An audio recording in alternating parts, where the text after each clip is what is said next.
Bienvenidos a este programa especial del 2016.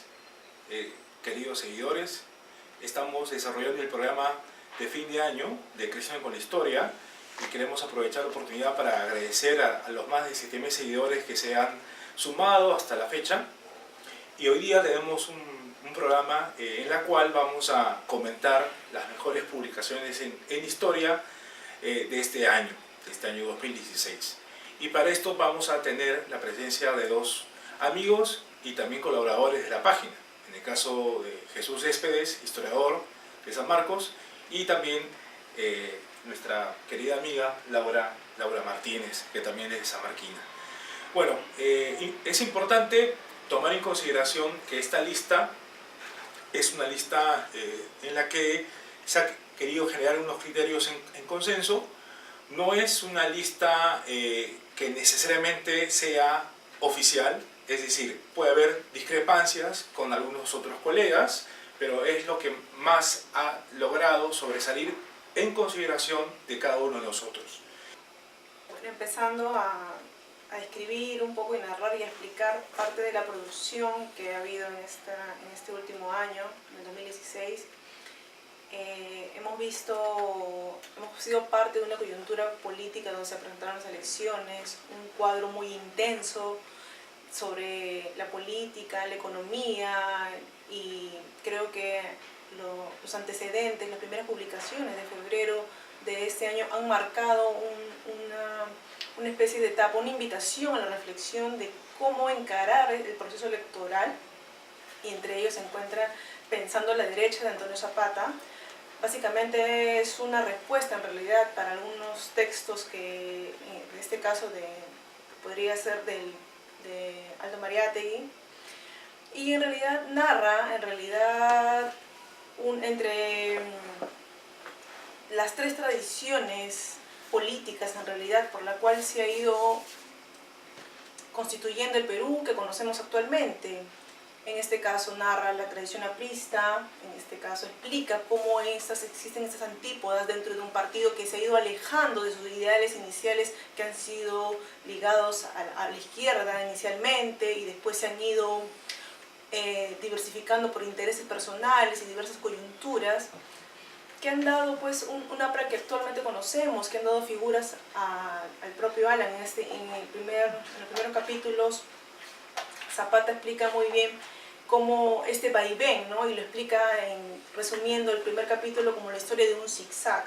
Más adelante también narra en un capítulo que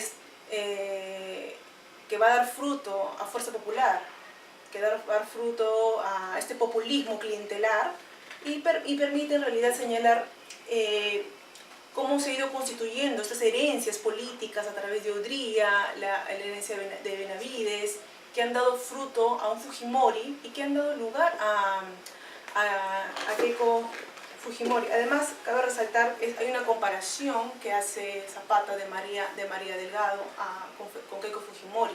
Esta política de cómo surge, de cómo es hija en realidad de este populismo, que sabe cómo tratar, de cómo lidiar con esa masa popular, que sabe asumir los recursos heredados por el fujimorismo por estos 10 años, y se nota a la hora de tener un 30% en las elecciones, como hemos podido darnos cuenta. No es un producto aislado, no es un producto que corresponde solamente a una relación totalmente superficial, sino que va más allá.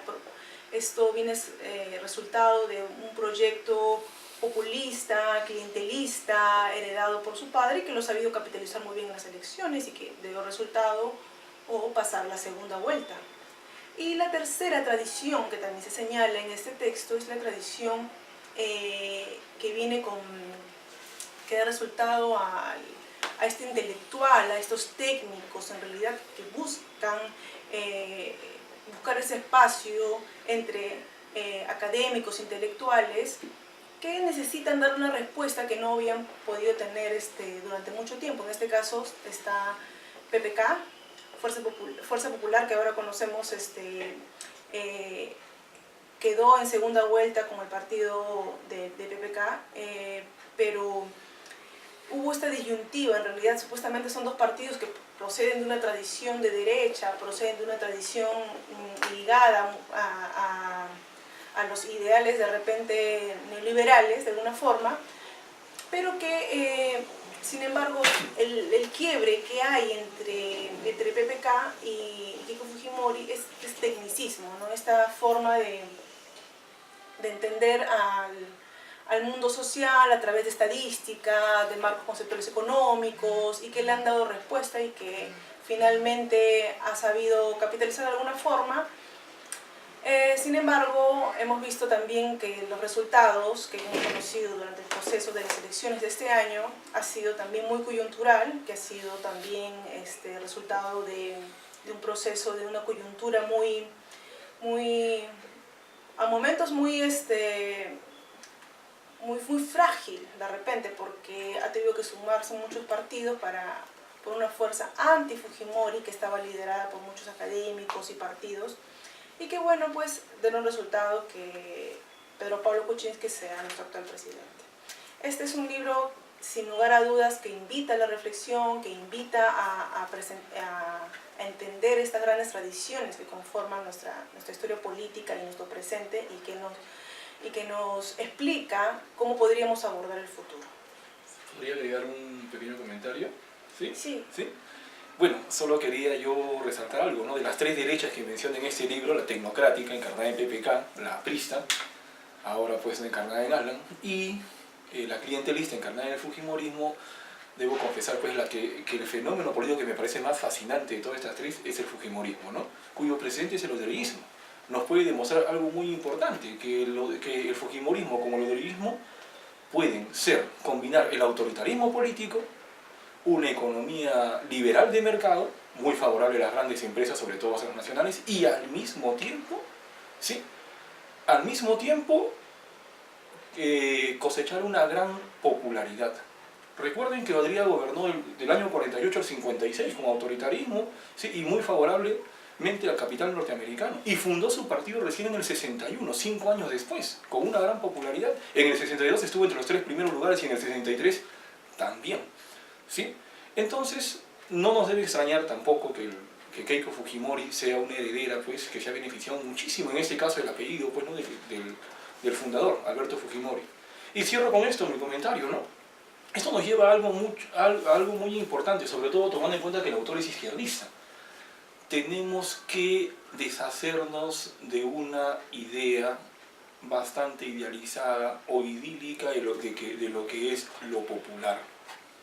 Algo que incluso actualmente nos limita mucho nuestra práctica política, justamente en estos momentos donde uno tiene que afrontar la realidad cruda de que existe un Congreso, ¿no? Dominado por el fujimorismo y que muy probablemente, ¿sí? Podría avanzar por más, en este caso por la vacancia presidencial de PPK.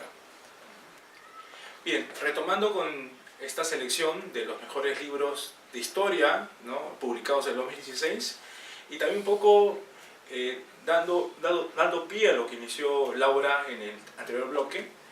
Tenemos acá el texto, bueno, que no es netamente de historia, más bien es más coyuntural, se puede decir que es historia inmediata, ¿no?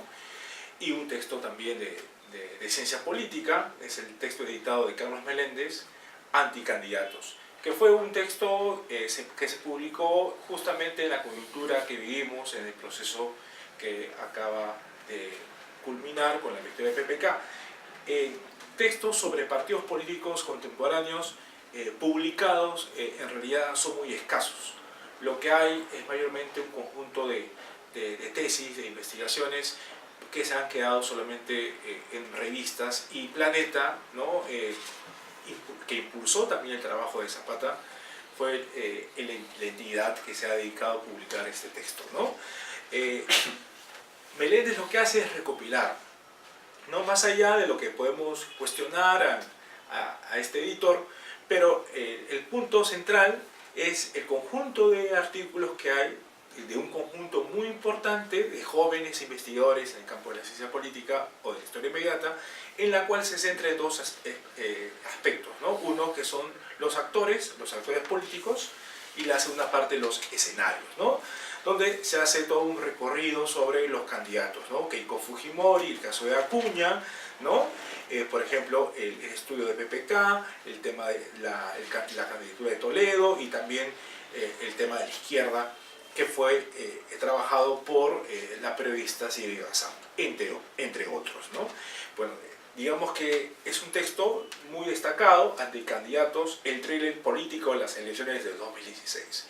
Muy bien, vamos a retomar también ahora los siguientes comentarios, Laura, con algunas publicaciones adicionales.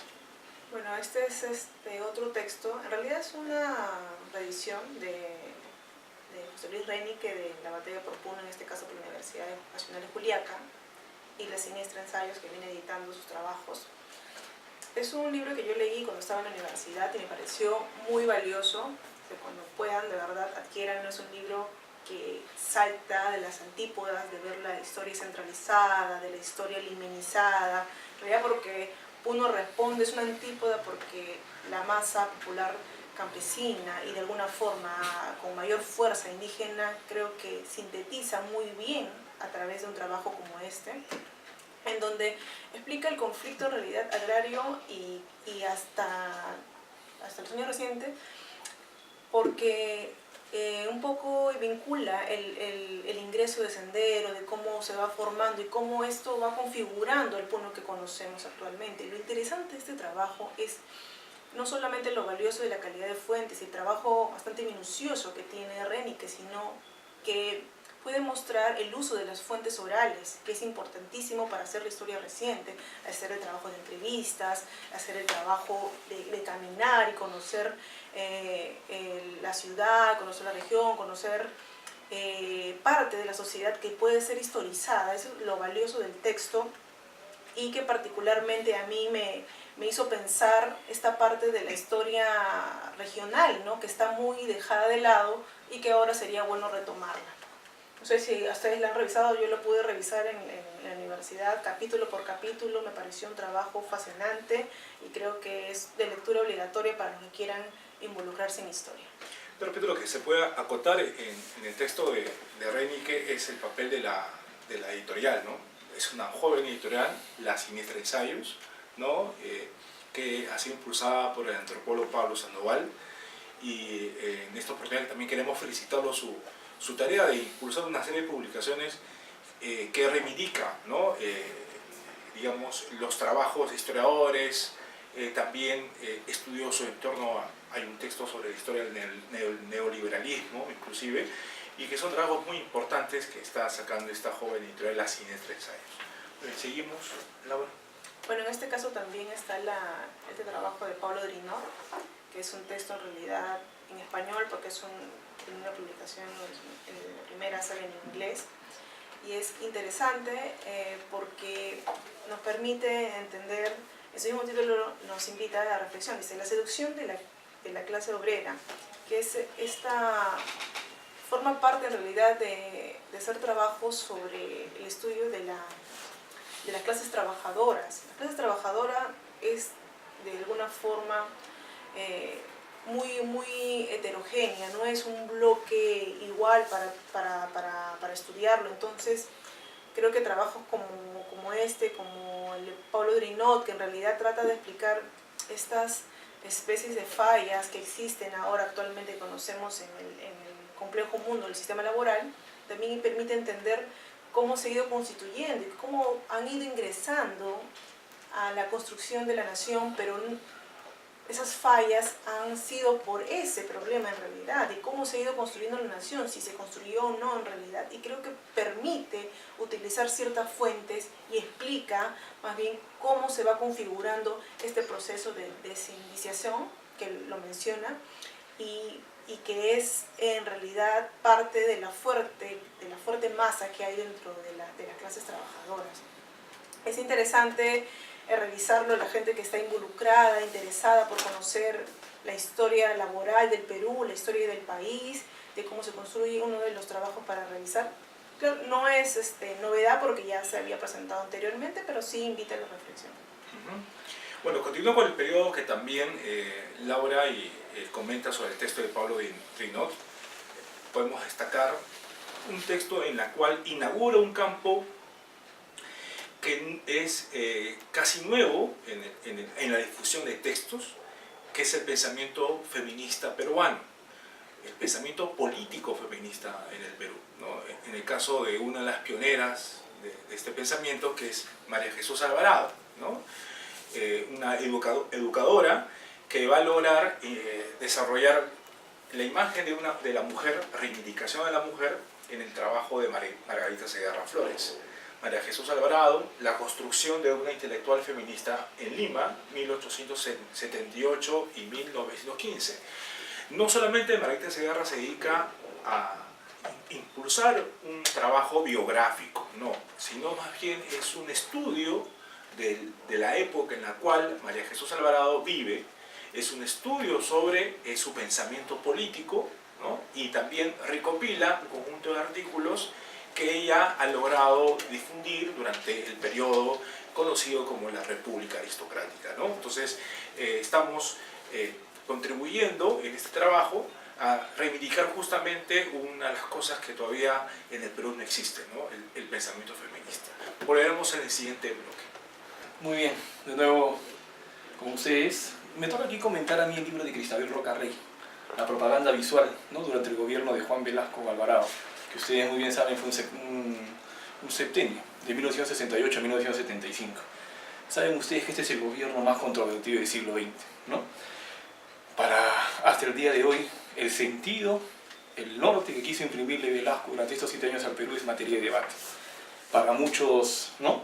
Fue un intento, obedeció a un afán contrainsurgente, es decir, en el sentido de que el Perú, e incluso la CIA lo dice, ¿sí?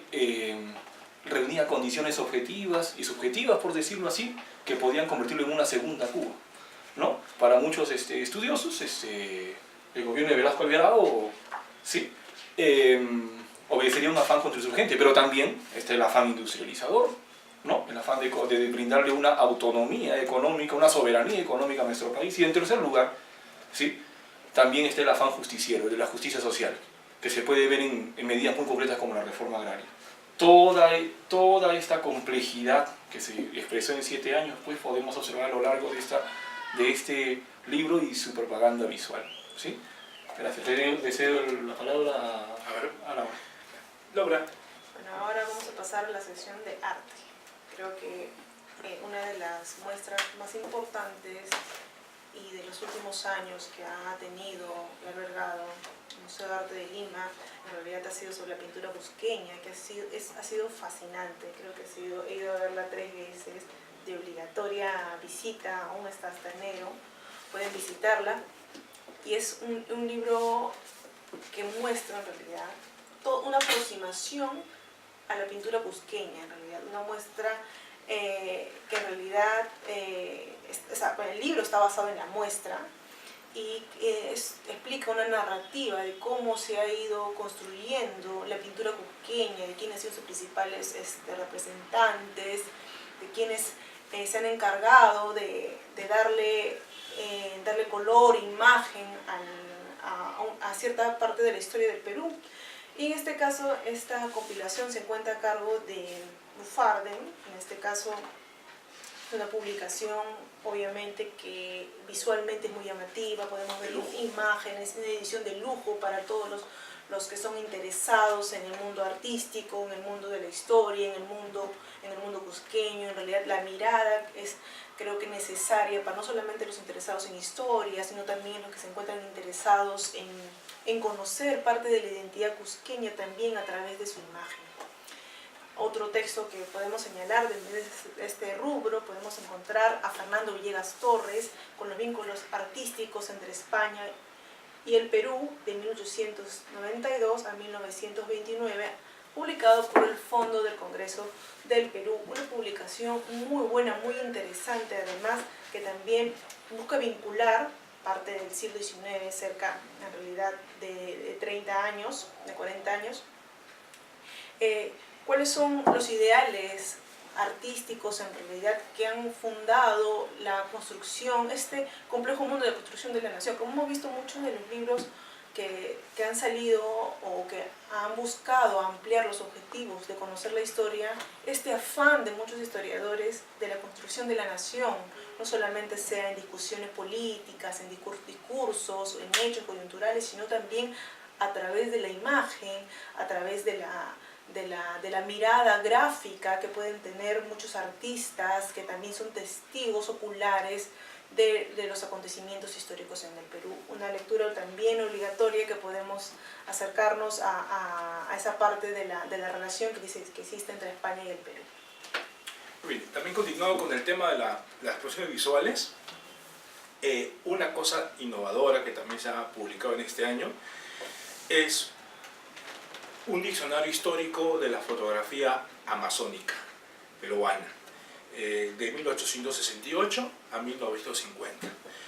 Y desde este espacio también vamos a saludar a nuestro amigo Juan Carlos Lacerna, y junto con Jean-Pierre Chamel, ¿no?, que fue un antiguo encargado del Instituto Francés de Estudios Andinos, y que se impulsó en una edición en la que vamos a encontrar muchas editoriales, como la PUC, como el IFEA, como el Centro, ¿no?, de Estudios Antropológicos Amazónicos, entre otras instituciones, en la que se han encargado de hacer una recopilación.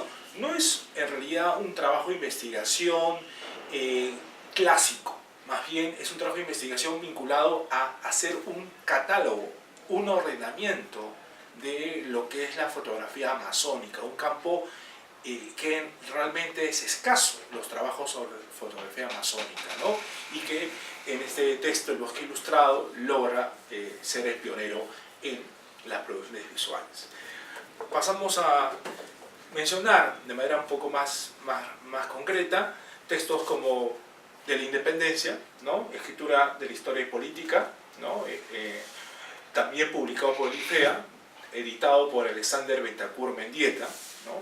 También podemos destacar el texto sobre historia económica de Miran Salas Olivari, El presupuesto, el Estado y la nación en el Perú decimonónico y la corrupción institucionalizada, de 1823 a 1879, que logra también dedicarse a buscar un estudio de un campo iniciado ya en algunos años por Alfonso Quirós, que es el trabajo de la corrupción. En este caso ya es ver un periodo más concreto que va del siglo XIX, desde la formación de la República hasta el inicio de la Guerra del Pacífico.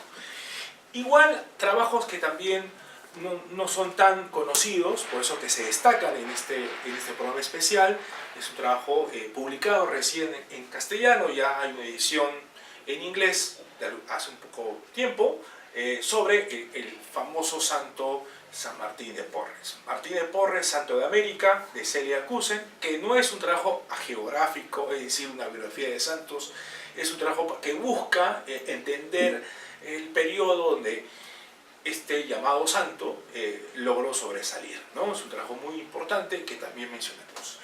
Y tenemos acá, ya dejamos al final las mejores publicaciones que consideramos que son claves. Dos textos totalmente que van a ser sentidos por separado. Uno que es también en consenso con algunos historiadores que hemos logrado también encontrar.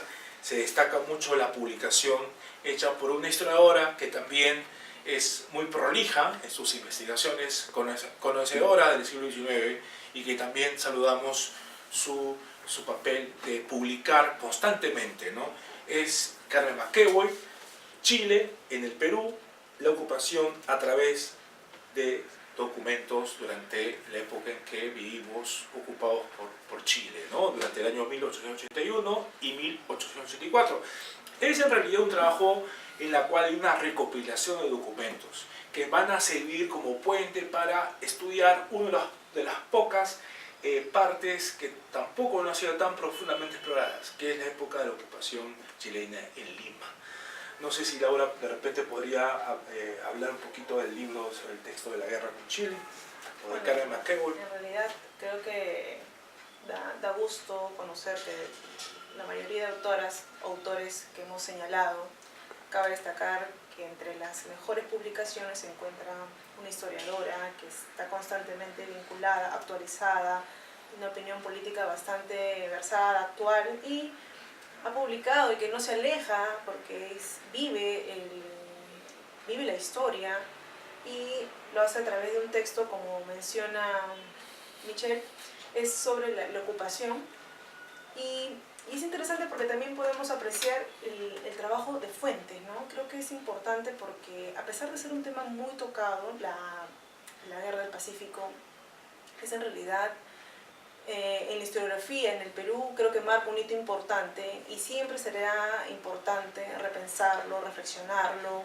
y hacer la invitación a que diversas perspectivas y orientaciones puedan estudiarlo y explicarlo. Y bueno, y también vamos a destacar como uno de los mejores textos, igual que Cabe McEvoy, el mejor texto de historia, aunque es historia del arte, en este año 2016.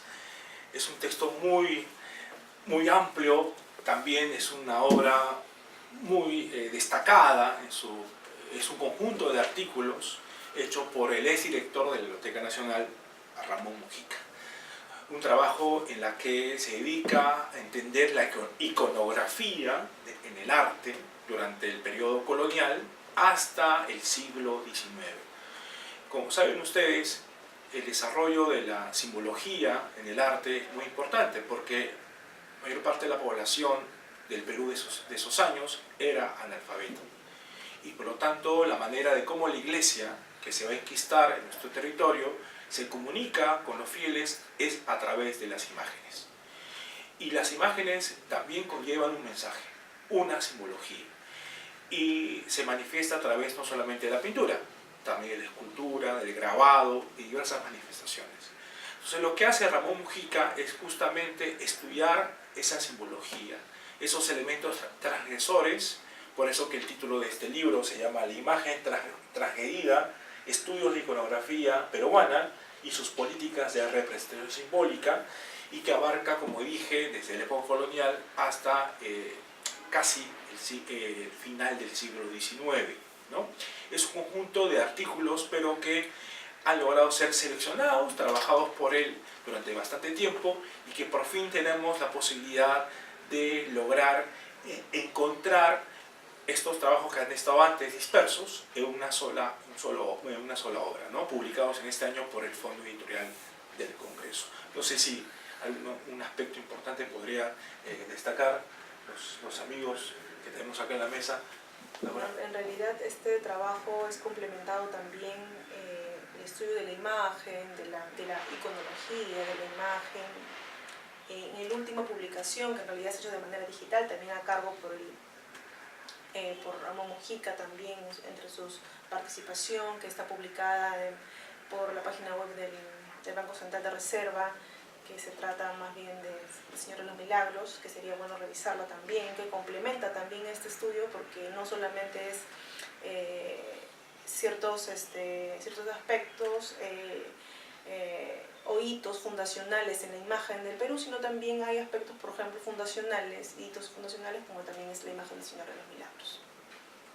Muy bien, entonces con esto hemos terminado dar nuestra selección muy personal, ¿no?